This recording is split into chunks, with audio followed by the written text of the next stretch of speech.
talking about. Yes, yes. The seminal work of Richard Bach, Jonathan Livingston Seagull, 1970. Oh my gosh. We're still in the 70s. Mary Tyler Moore. Here's a book. So I went to school 76, late 70s, graduated in 80. Uh, and I had a very good English. It was a very high level type thing.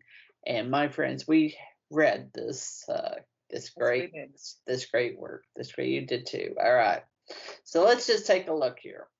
A soulmate, because we're on the lie of the soulmate. The soulmate is someone who has the locks to fit our keys and the keys to fit our locks. It is me before we.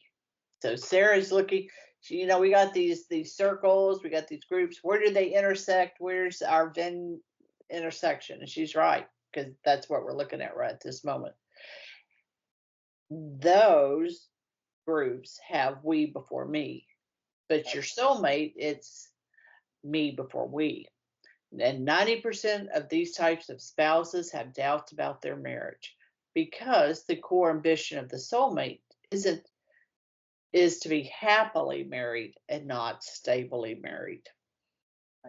The concept, the decision to love, which comes from being taught that, we generally don't think that. So we have to be in a group settings where we would have encountered that, and that tends to be church, but not always. The Asian Americans, and we talked about the others, can do that too.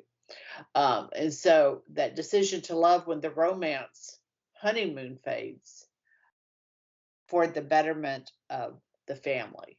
Happiness is a byproduct of setting one's sights to something beyond our limited view. And that's virtue. That's what the pursuit of virtue is. So we have a family. Well, these contra to the seagull model, the successful, the masters have a family first model, and they tend to be both stable and satisfying, right?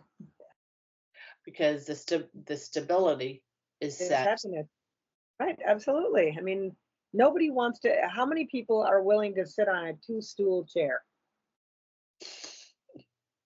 Right. I mean, would you ever feel like, could you do it? Yes.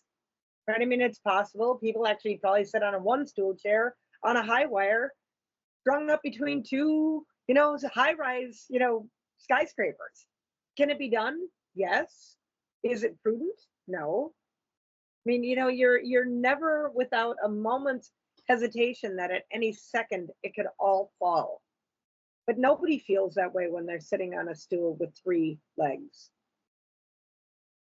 You are, yes, happy and content for the stability. Right. Absolutely, stability, and we could define that stability in a myriad of ways, right? Stability could be those things that I was saying about that. You have an end goal in mind. That stability could be that you are living your life for the other, right? Stability could be that you have a recognition that every morning when your husband or your wife wake up, they're willing the good for you. Those are all foundational pillars on that stool that keep you that just keep it at a level that allows something to be constructed on top of it. But in that whole Jonathan Livingston Seagull model, right? And I read that when I was, when you're young and stupid, you think, oh, this is so beautiful, right? All that does is makes me look at you every single day to examine you based upon a preconceived idea that I had of whether or not of what's going to make me happy.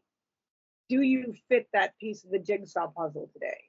And I think that we find that for most people, no, you don't fit that piece today, right?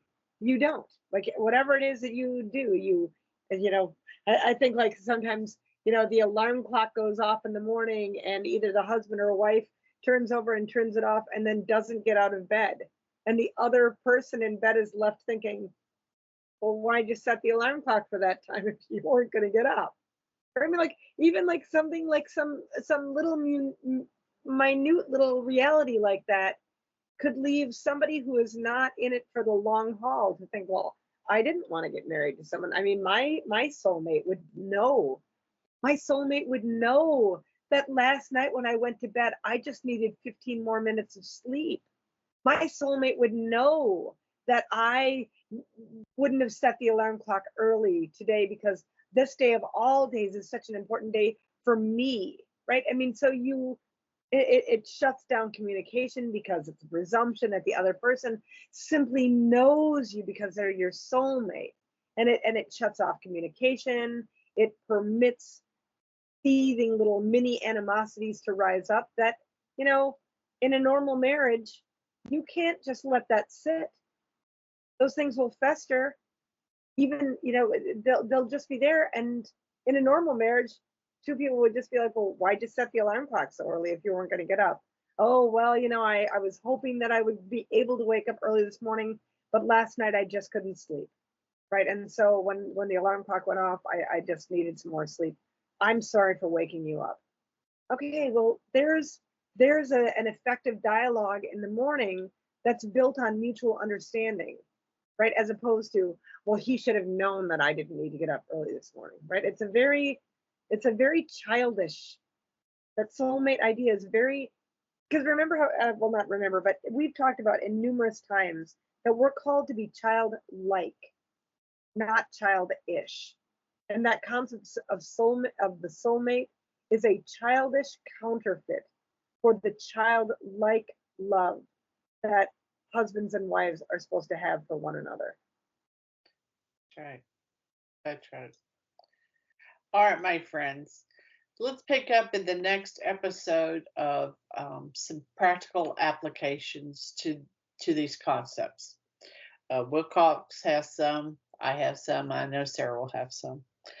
Till then, my friends, Fides, Ratio.